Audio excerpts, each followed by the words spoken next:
চাপিয়ে দেওয়া যায় এবং সেই হত্যাকাণ্ডের দায়ও যেন মহামান্য রাষ্ট্রপতি হত্যাকাণ্ডের দায়ও যেন আওয়ামী লীগের উপর চাপিয়ে দিতে পারে। কারণ আপনারা জানেন যে স্নাইপার 6.72 এইটার বিরুদ্ধে আমরা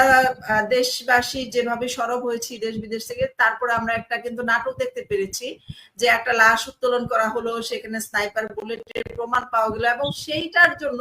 নাটকীয় ভাবে একজন সাধারণ লোককে ধরে নিয়ে রিমান্ডে পিটিয়ে তাকে আওয়ামী লীগের বিরুদ্ধে সাক্ষী দিতে বাধ্য করলো যে এটা আওয়ামী লীগের লোকজনের নেতা কর্মীরা করেছে।